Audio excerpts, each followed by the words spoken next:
A paz de Cristo, meus irmãos e minhas irmãs. No vídeo de hoje, eu quero abordar o tema que trata da presença real de nosso Senhor Jesus Cristo no sacramento da Santa Eucaristia. Essa doutrina antiquíssima na igreja cristã, na cristandade antiga, foi totalmente abandonada durante a Reforma Protestante do século XVI. Eu diria que a Reforma Protestante do século XVI foi uma verdadeira revolução. Não foi uma reforma. Porque reforma você não muda tudo. Você simplesmente repara algo que está com problemas. Você corrige erros numa reforma. E numa revolução não, você implode um prédio e constrói outro totalmente diferente no lugar. E foi exatamente isso que aconteceu. A Reforma Protestante foi uma revolução francesa no campo teológico. Então, eu vou tratar nesse vídeo sobre a presença real de Nosso Senhor Jesus Cristo na Eucaristia, e num próximo vídeo eu quero tratar sobre o aspecto sacrificial do culto cristão, porque uma coisa decorre de outra, certo? Se Cristo está presente na Eucaristia, então, consequentemente, existe um sacrifício que os cristãos oferecem no seu culto. Então isso vai ser abordado num segundo vídeo. Os protestantes, a Reforma Protestante, ela surgiu como um retorno à verdadeira fé, certo? E os protestantes sempre alegam isso, que a Igreja Católica foi incluindo, ao longo dos séculos, doutrinas estranhas ao Santo Evangelho. Eu queria que você, meu irmão e minha irmã, que confessam a fé protestante, que participa de alguma denominação, se isso faz sentido para você.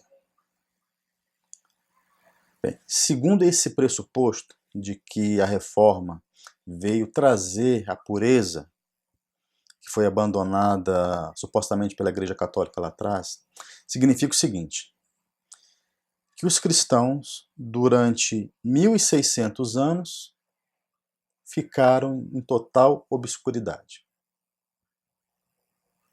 Que durante 1600 anos, nosso Senhor Jesus Cristo simplesmente abandonou a sua igreja, abandonou a sua promessa de estar conosco até o fim dos tempos, como nós lemos no Evangelho.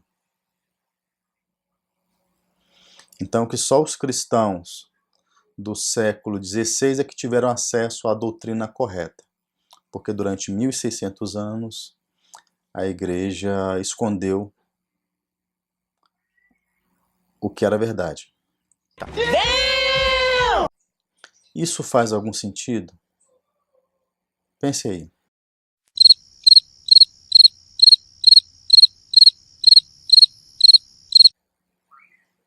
Acredito que não faz sentido nenhum.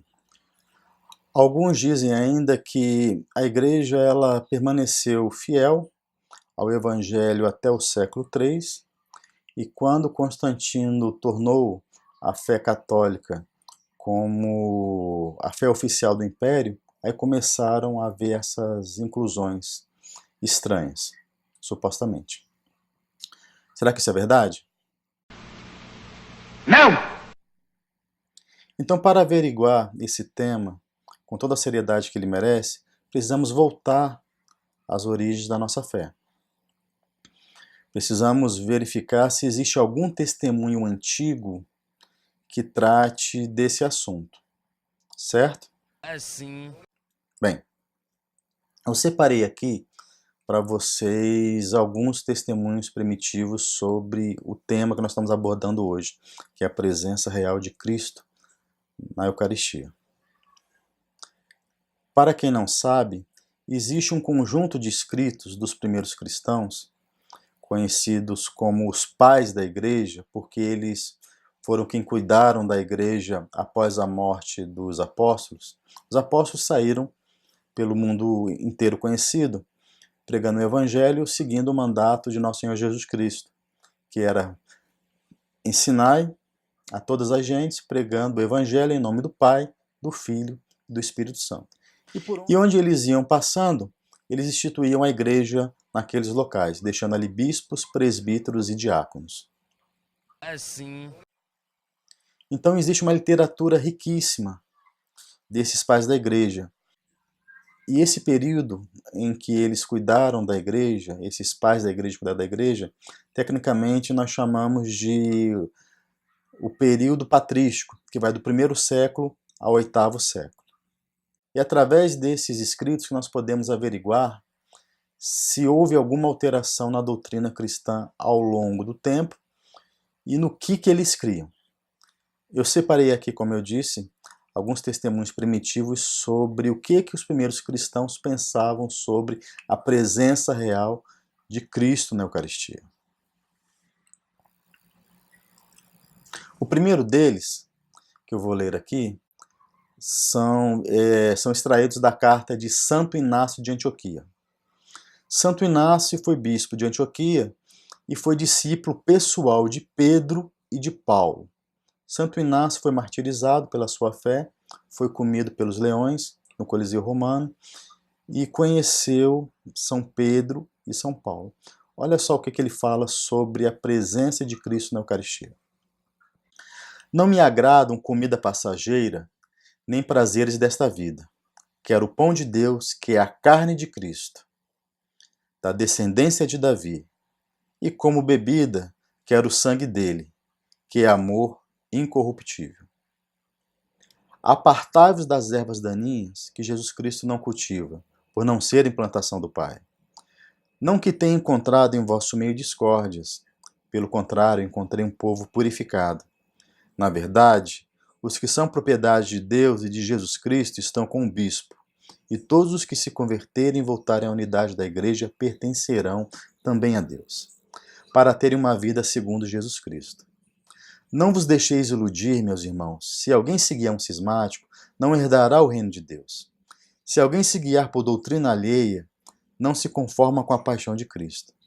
Sede solícitos em tomar parte numa só Eucaristia. Portanto, uma é a carne de nosso Senhor Jesus Cristo. O cálice para a união de seu sangue. O altar, assim como também é o bispo, junto com seu presbítero e diáconos, aliás, meus colegas de serviço. E isso para fazerdes segundo o que fizerdes. Veja que nesse trecho, Santo Inácio, além de falar que o pão é a carne de nosso Senhor Jesus Cristo e o vinho é o sangue de nosso Senhor Jesus Cristo, há aqui também a presença sacrificial do culto. Porque ele se refere aqui, ó, um só altar, né? Então ele fala uma só Eucaristia, um só altar. Legal! Bem louco! Nas denominações protestantes temos altar? Não.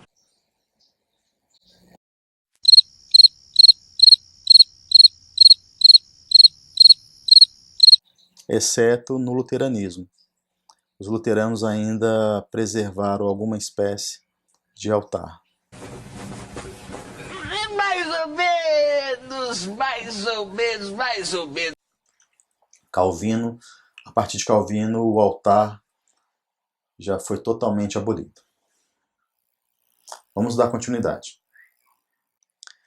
Esta comida nós chamamos Eucaristia, da qual ninguém é permitido participar, exceto que creia que as coisas nós ensinamos são verdadeiras, e tenha recebido o batismo para o perdão dos pecados, e renascido, e que vive como Cristo nos ordenou. Nós não recebemos as espécies como pão comum ou bebida comum, mas como Cristo Jesus, nosso Salvador, que se encarnou pela palavra de Deus e se fez carne e sangue para a nossa salvação. Assim também nós temos ensinado que o alimento consagrado pela palavra da oração, que vem dele, de que a carne e o sangue são, por transformação, a carne e a sangue daquele Jesus encarnado. São Justino, na sua primeira apologia. São Justino foi um pagão convertido à fé cristã em meados do segundo século, segundo a teoria de alguns, onde a igreja ainda estava pura, porque ela ainda não tinha sido adulterada pelo Império Romano, supostamente. São Justino faz parte de um conjunto de pais da igreja chamados os pais apologistas, porque naquele tempo a fé cristã era perseguida e haviam insultos e mentiras de todos os lados. Então esses cristãos eminentes começaram a escrever uma defesa da fé cristã. E São Justino, que viveu em Roma e foi martirizado também, é um desses pais que escreveram várias dessas apologias. Então nós trouxemos aqui para vocês um trechinho dela.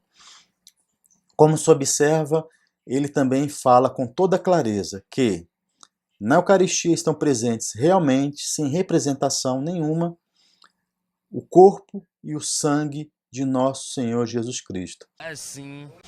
Ele usa um termo muito interessante aqui, chamado transformação, que as espécies do pão e vinho se transformam verdadeiramente no corpo e sangue de nosso Senhor Jesus Cristo. Estamos falando aqui de testemunhos primitivos ainda dos primeiros séculos, primeiro e segundo século, ainda na esteira de São Justino.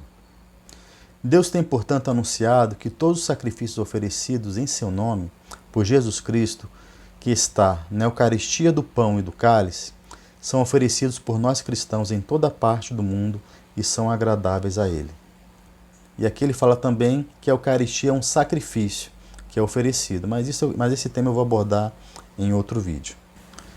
Vamos então para mais um testemunho primitivo, ainda anterior à suposta alteração da doutrina evangélica pelo Império Romano. Cristo declarou o cálice, uma parte da criação por ser seu próprio sangue, pelo qual faz nosso sangue fluir. E o pão, uma parte da criação, ele estabeleceu como seu próprio corpo, pelo qual ele completa os nossos corpos. Santo Irineu de Leão, na sua obra Contra as Heresias. Santo Irineu foi bispo de Leão e foi discípulo pessoal de São Policarpo, que foi bispo de Esmirna. E São Policarpo foi discípulo pessoal de São João, apóstolo evangelista. Então veja aí a proximidade que Santo Irineu tem com a doutrina apostólica. E ele escreve isso na sua obra Contra as Heresias, que foi escrita contra os gnósticos. Os gnósticos acreditavam que numa dualidade em Deus, que existia um Deus bom, maravilhoso, e que existia um Deus não tão bacana assim, que foi o Criador do mundo. Empolgante. Então, portanto, os gnósticos tinham muita dificuldade em acreditar na presença de nosso Senhor Jesus Cristo nas espécies do pão e do vinho, porque eles não acreditavam que fosse possível ao Deus perfeito se encarnar na matéria. A matéria era algo ruim para os gnósticos. Segundo a doutrina deles, o nosso espírito ele está preso na matéria e precisa se libertar e encontrar a gnose, encontrar a sublimidade. Essa era a doutrina deles. Então, Santo Irineu combate isso daí, reafirmando a doutrina que sempre foi recebida dentro da fé cristã e apostólica de que Cristo estava realmente presente nas espécies do pão e do vinho, que não era uma mera representação como os protestantes creem hoje. A reafirmação da doutrina apostólica da presença real de Cristo na Eucaristia e o combate à doutrina gnóstica fica ainda mais clara nesse trecho que eu vou ler aqui. Assim então, se a taça misturada e o pão fabricado recebem a palavra de Deus e tornam-se Eucaristia, quer dizer, o sangue e o corpo de Cristo, que fortifica e reconstrói a substância da nossa carne, como podem essas pessoas, os gnósticos, dizer que a carne é incapaz de receber o presente de Deus, que é a vida eterna, quando isto é feito pelo sangue e corpo de Cristo, que são seu membro? Perceba aqui que Santo Irineu reafirma a presença real de Cristo e combate a doutrina gnóstica, de que nada bom poderia estar na matéria. O espírito, ele precisa se libertar da matéria porque a matéria é ruim. Por isso que os gnósticos não criam na presença real de Cristo. Ainda na esteira de Santo Irineu. Como o apóstolo abençoado diz em sua carta aos Efésios, nós somos membros de seu corpo, de sua carne e de seus ossos. Efésios 5,30. Ele não está falando de forma espiritual ou de homem invisível. Um espírito não tem carne e ossos, conforme Lucas 24:39. Não, ele está falando do organismo possuído por um ser humano real, composto de carne e nervos e esqueleto. Isto é, este que é nutrido pela taça, que é o seu sangue, e é fortificado pelo pão, que é o seu corpo. O talo da vinha toma raiz na terra e futuramente dá frutos, e o grão do trigo cai na terra. João 12:24. Dissolve, acende outra vez, multiplicado pelo Espírito Santo, e finalmente depois é processado e colocado para uso humano. Esses dois então recebem a palavra de Deus e tornam-se Eucaristia, que é o corpo e sangue de Cristo. Santo Irineu, a sua obra contra as heresias. Veja aqui que Santo Irineu, para defender também a presença real, ele traz a doutrina do apóstolo de que a igreja é o corpo de Cristo.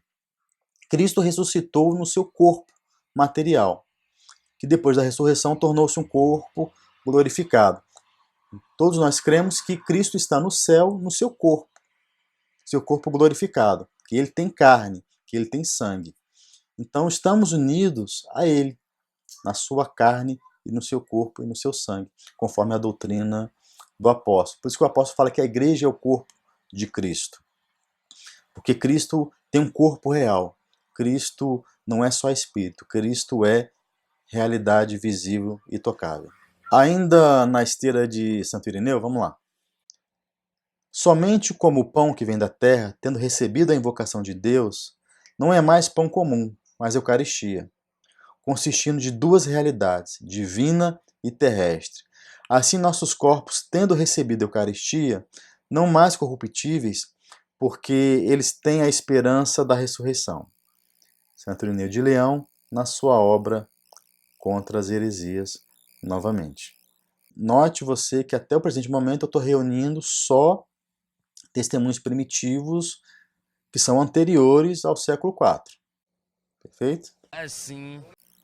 Temos mais. Acabou não. Temos mais. O sangue do Senhor realmente é duplo. Há seu sangue corpóreo, porque nós somos redimidos da corrupção, e seu sangue espiritual, com que nós somos ungidos. O que significa? Beber o sangue de Jesus é compartilhar sua imortalidade. O vigor da palavra é o Espírito Santo somente como o sangue é o vigor do corpo. Do mesmo modo, como o vinho é misturado com água, assim é o Espírito com o homem. O único, o vinho e água nutrido na fé, enquanto o outro, o Espírito, conduz-nos para a imortalidade. A união de ambos, entretanto, da bebida e da palavra, é chamada Eucaristia, digna de louvor e presente excelente. Todos aqueles que partilham disto na fé são santificados no corpo e na alma. Pela vontade do Pai, a mistura divina, homem, está misticamente unida ao Espírito e à Palavra. São Clemente de Alexandria, o ano 202 depois de Cristo. Eu não sei se vocês notaram, mas quando eu trouxe os testemunhos de São Justino, de Santo Irineu e agora de Clemente de Alexandria, eles falam que as espécies do pão e do vinho tornam-se verdadeiramente corpo e sangue de Cristo após a palavra de Deus. O que é isso? Eles estão falando sobre as palavras da consagração que o sacerdote faz quando está de posse das espécies.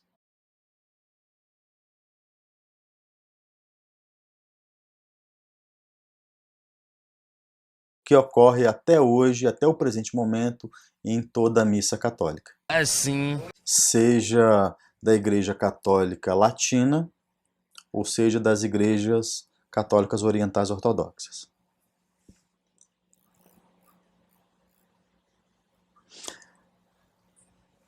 Ainda na esteira de São Clemente de Alexandria. A palavra é tudo para uma criança. Ambos pai e mãe, ambos instrutor e enfermeira. Comam a minha carne, ele diz, e bebam o meu sangue. O Senhor nos nutre com esses nutrientes íntimos. Ele nos entrega a sua carne e nos dá o seu sangue, e nada é escasso para o crescimento das suas crianças. Ó mistério incrível! Mais uma vez, São Clemente de Alexandria, reafirmando a doutrina apostólica claríssima da presença real de Nosso Senhor Jesus Cristo nas espécies do pão e do vinho. Vejam agora o que diz São Cipriano de Cartago. São Cipriano também viveu naquele suposto período que dizem que a igreja ainda não tinha adulterado a doutrina do Evangelho. Olha só que interessante esse texto dele. Acompanhe comigo. Ouve o que foi dito a Raabe, na qual era prefigura da igreja. Recolhe teu pai, tua mãe, teus irmãos e toda a tua família junto de ti, na tua casa, e qualquer um que ouse sair fora da porta da casa, será ele próprio culpado da sua perda. Josué, capítulo 2, versículos 18 e 19. Igualmente, o sacramento da Páscoa antiga, como lemos no Êxodo, exigia que o cordeiro, morto como figura de Cristo, fosse comido numa só casa. Eis as palavras de Deus. Seja comido numa só casa, não jogueis fora da casa carne alguma dele. Conforme Êxodos 12:46. A carne de Cristo, santo do Senhor, era como os primeiros cristãos chamavam a Eucaristia. O corpo e sangue de Cristo Jesus não pode ser jogado fora. Para os que nele creem, não há outra casa a não ser a única igreja. Na sua obra, a unidade da Igreja Católica. Perceba aqui que ele faz um paralelo entre a Páscoa dos judeus e a Páscoa cristã. Na Páscoa dos judeus, ali no Êxodo, o Senhor manda que o cordeiro seja comido dentro da casa. Todos os membros da família têm que estar reunidos na mesma casa, como figura da igreja, que é única. E da mesma forma, na Páscoa cristã, o cordeiro é Cristo. E também, da mesma forma como na antiga, nenhuma parte do seu corpo e do seu sangue pode ser jogado fora. Por isso que até hoje os sacerdotes católicos têm todo cuidado com as espécies depois de consagradas, porque ali está presente ainda nosso Senhor Jesus Cristo, fazendo um paralelo com o Êxodo aqui, nesse texto de São Cipriano. Como eu pude atestar aqui para vocês, o cristianismo ainda na sua fonte nascente, ainda lá no iniciozinho, sempre creu que Cristo está presente realmente nas espécies do pão e do vinho, que o pão e o vinho são realmente seu corpo e seu sangue. O único questionamento que houve nesse período foi dos gnósticos, pelas razões que eu já apresentei. Eles tinham uma doutrina totalmente esdrúxula sobre Deus e sobre a matéria.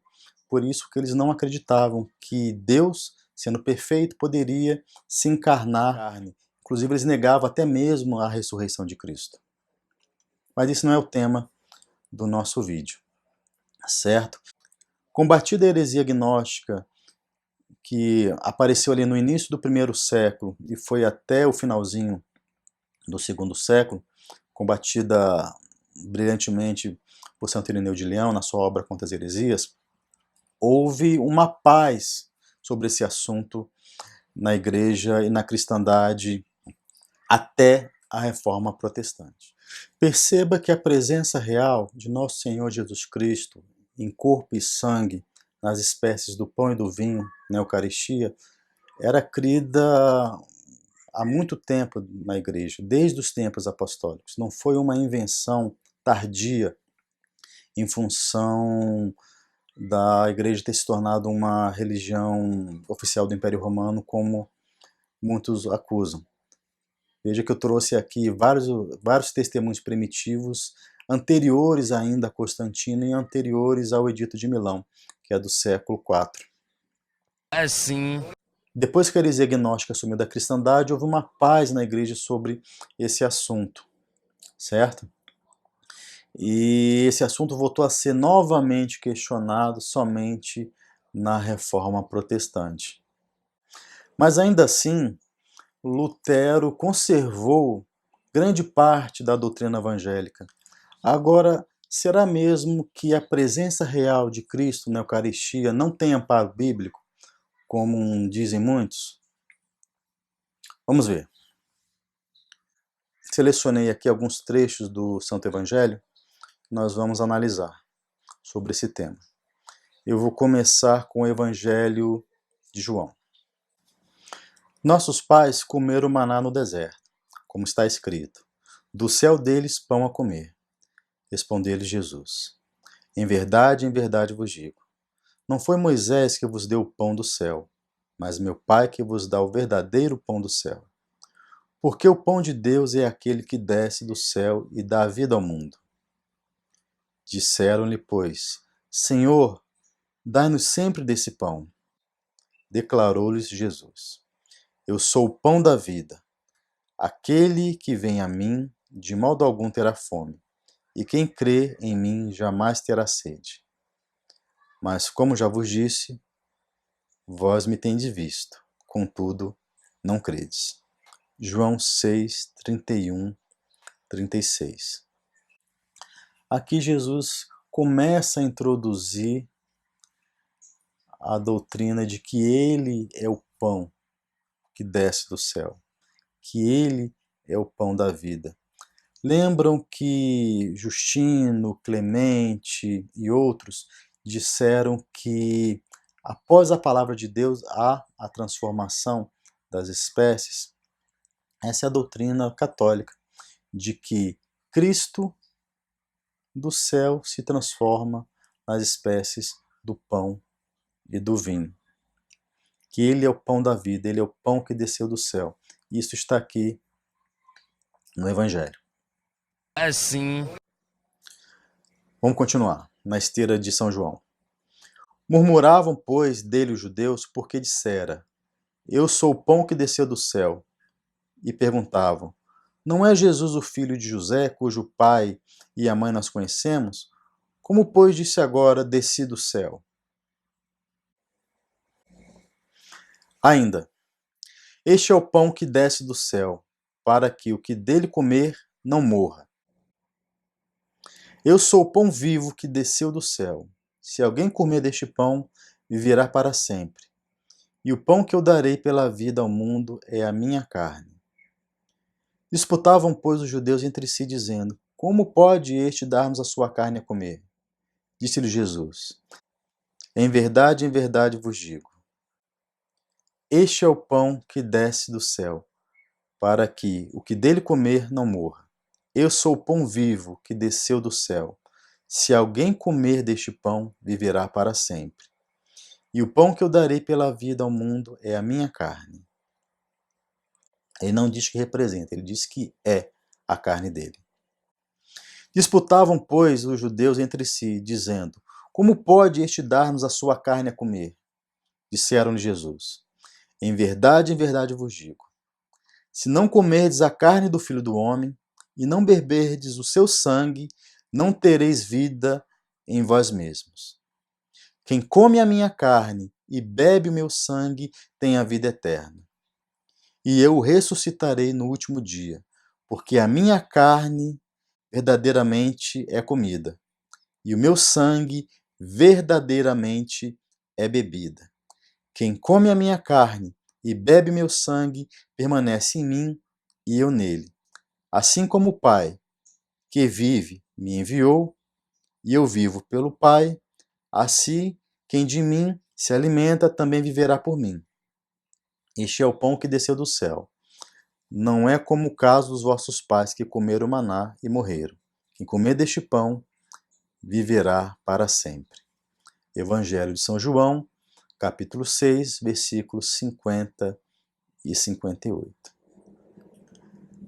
No Santo Evangelho de São Mateus, nós temos aqui a instituição da ceia do Senhor. Vamos acompanhar.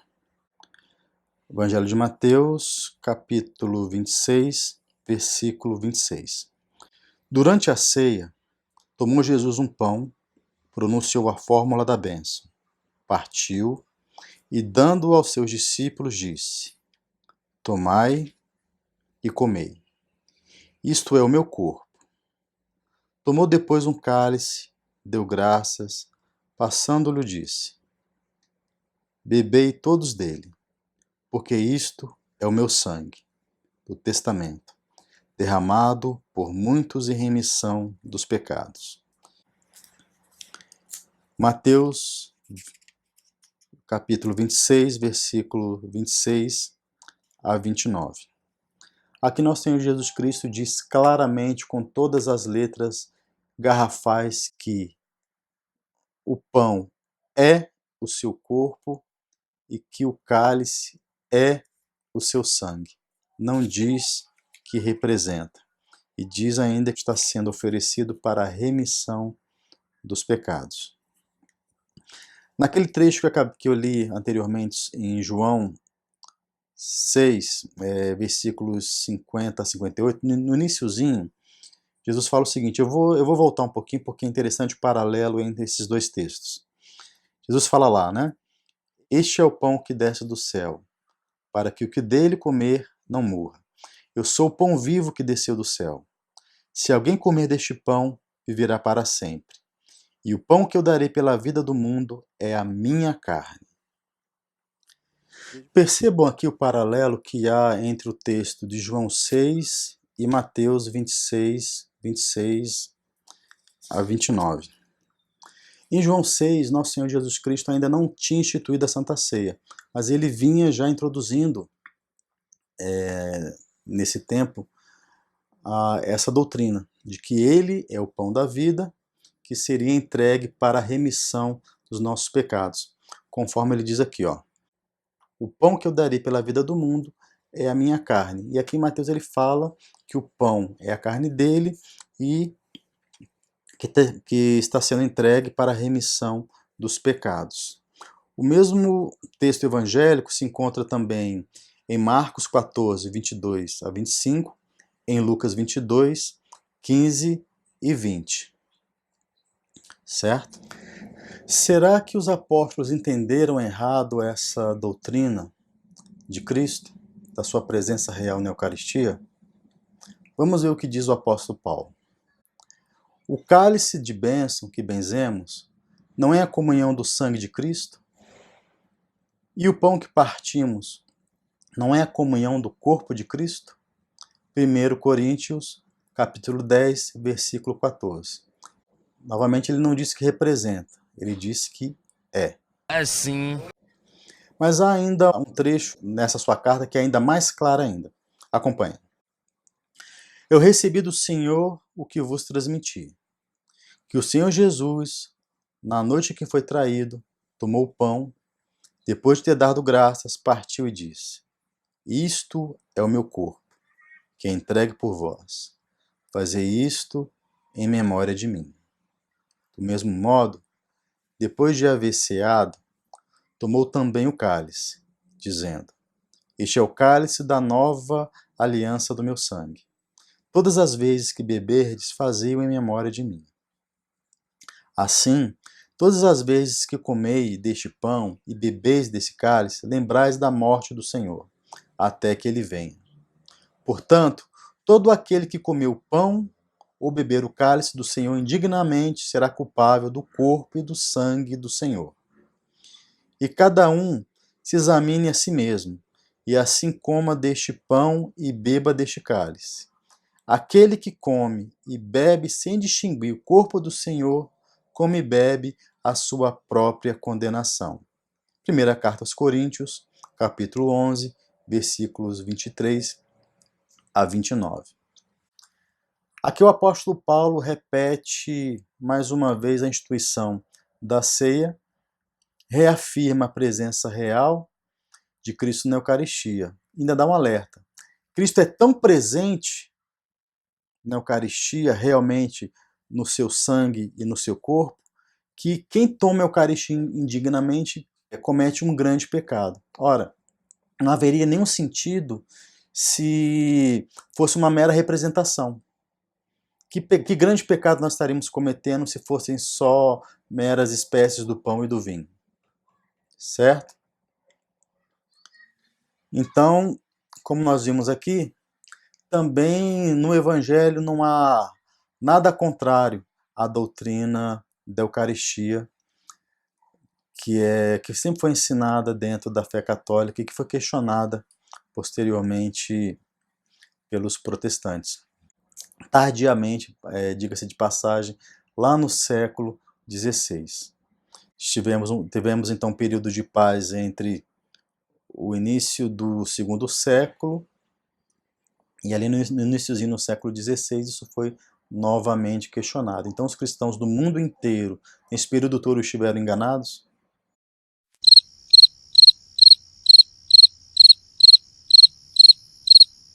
É isto mesmo que vocês querem que nós acreditemos? Vocês conseguem dormir com um barulho desse? Eu queria falar sobre o que disse um teólogo protestante sobre esse assunto, um estudioso dos pais da igreja. A obra que eu quero referir agora chama-se Patrística, Origem e Desenvolvimento das Doutrinas Centrais da Fé Cristã.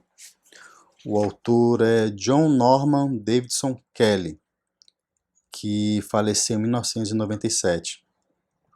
Ele era calvinista, se eu não me engano, e faleceu como anglicano. Certo? Sabia não?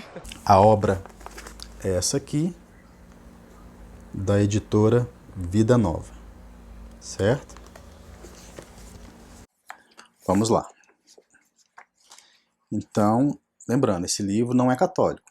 Esse livro é uma publicação protestante que trata da doutrina dos pais da igreja.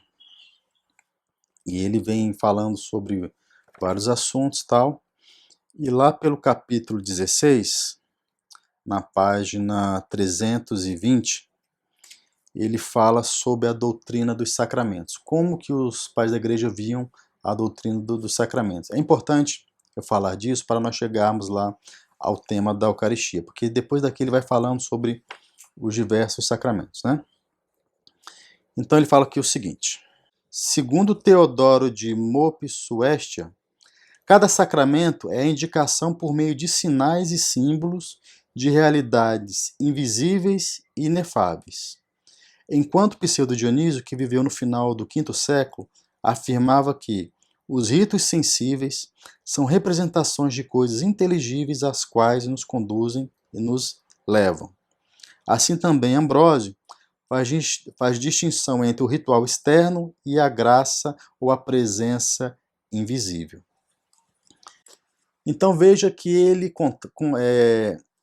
ao estudar a doutrina dos sacramentos conforme o cristianismo antigo, ele fala que os sacramentos são uma graça invisível presente num gesto visível, que é exatamente o que ensina a Igreja Católica. A Igreja Católica ensina exatamente isso, que os sacramentos são uma graça invisível escondida num gesto, num ritual, né?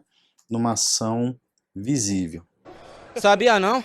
Então perceba aqui que, segundo a teologia patrística, símbolos e sinais não são uma mera representação, não é uma figura, não é um desenho, não é uma maquete. Legal! Bem louco! Isso é muito importante dizer. Quando eles falam de símbolo, é porque o símbolo esconde uma realidade. Ele coloca em mistério uma realidade que não estamos vendo. Certo? Então, continuando aqui na mesma página 320, ele fala o seguinte: Agostinho dá destaque especial a esse contraste. O sacramento em si, declara Agostinho, é uma coisa e o poder, a virtude, o sacramento é outra. Em outro trecho ele escreve sobre o pão e o vinho da Eucaristia. Por isso eles são chamados sacramentos, porque uma coisa se vê neles, outra se depreende. Aquilo que se possui uma aparência corpórea, mas o que se depreende tem um fruto espiritual. Veja que um estudioso protestante, um teólogo protestante, ao estudar a doutrina dos pais da igreja, ele verifica que eles tinham a concepção sacramental exatamente igual a que nós católicos defendemos, que a Igreja Católica sempre ensinou. Legal! Bem louco! Bem, então, agora que nós pontuamos o que é símbolo, que o símbolo não é uma mera representação, não é uma mera figura, não é um adesivo, não é uma maquete, não é um modelo, é simplesmente uma realidade invisível que se esconde debaixo de uma realidade visível. Sabia não? Então, lá na frente, ele fala na página 335 sobre a presença na Eucaristia. Então, ele fala o seguinte: ao examinarmos a doutrina posterior da Eucaristia, é conveniente começar, como no capítulo 8º, com as ideias da época acerca da presença do Senhor no sacramento. Deve-se entender já desde o início que o ensino eucarístico em geral era inquestionavelmente realista. Isto é, o pão e o vinho consagrados eram interpretados, tratados e designados como corpo e sangue do Salvador. Quem está dizendo isso não é um estudioso católico das fontes primitivas da fé. Quem está dizendo isso é um estudioso protestante. Essa obra é protestante. Edições Vida Nova, uma editora protestante. Legal! Bem louco! Bem, com base nisso, lá na página 336, ele vai confessar novamente o seguinte: obviamente, não se deve supor que nessa linguagem simbólica, voltando, lembre-se do conceito de símbolo, não é mera representação. O símbolo é algo visível que esconde uma realidade invisível, né? Então vamos lá.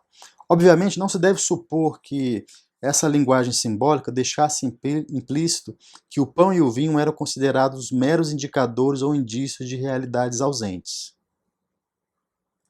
Pelo contrário, eram aceitos como sinais de realidades que, de alguma forma, estavam de fato presentes, embora fossem captadas somente pela fé.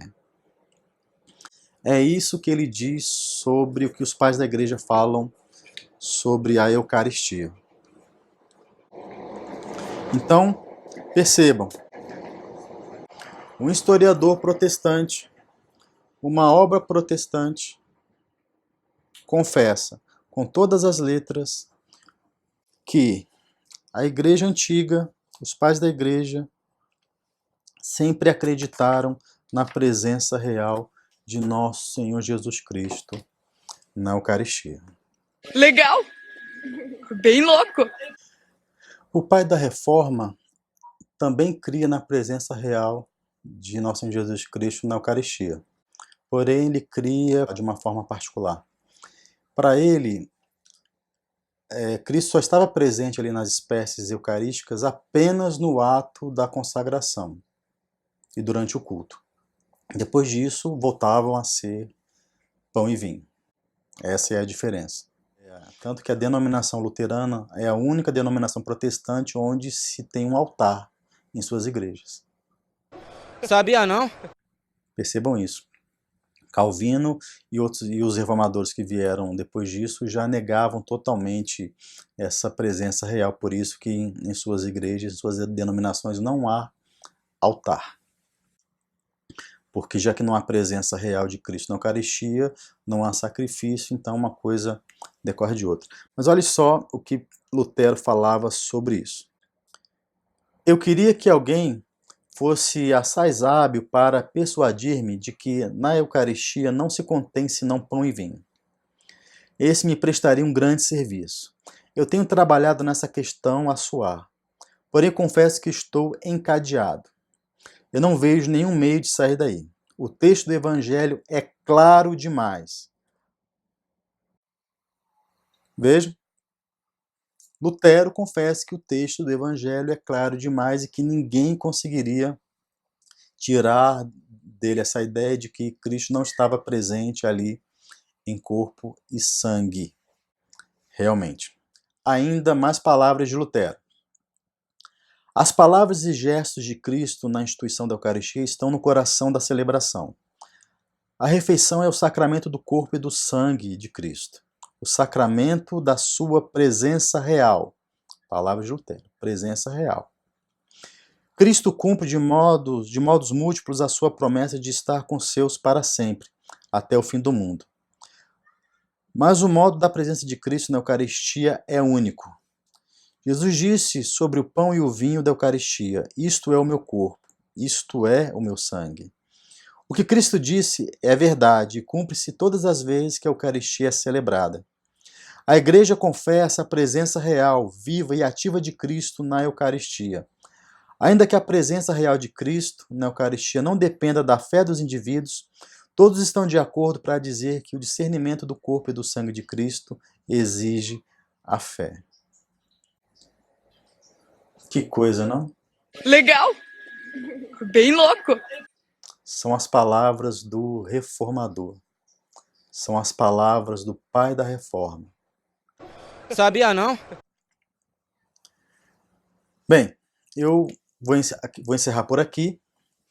Então, fazendo um apanhado de tudo o que nós falamos aqui, tratamos dos escritos primitivos anteriores ao Edito de Milão de Constantino, e que mostram que os pais da igreja, os cristãos primitivos, já criam nessa presença real de nosso Senhor Jesus Cristo na Santa Eucaristia. Vimos os fundamentos no Santo Evangelho sobre essa instituição, onde o próprio Cristo diz que Ele é o pão do céu, que Ele é o maná que desceu do céu, que será entregue para a remissão dos nossos pecados. Assim.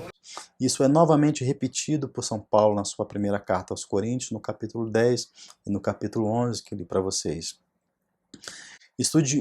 Citei aqui a obra de, deixa eu ver o nome dele novamente, John Kelly, onde ele estuda a doutrina dos pais da igreja e ele verifica que os pais da igreja repetem a doutrina católica sobre os sacramentos e sobre a Eucaristia.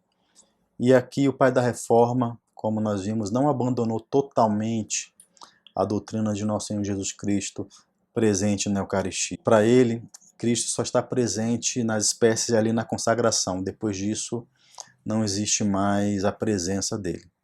E nós católicos sempre defendemos, desde sempre, que após a consagração das espécies, Cristo está ali sempre presente. Por isso que nós devemos ter o cuidado com o Cordeiro de Deus, assim como manda o Êxodo, naquele trecho que eu li, onde Nosso Senhor fala, em que Deus fala que ali, na ceia pascal dos hebreus no Egito, nada da carne do Cordeiro poderia se perder.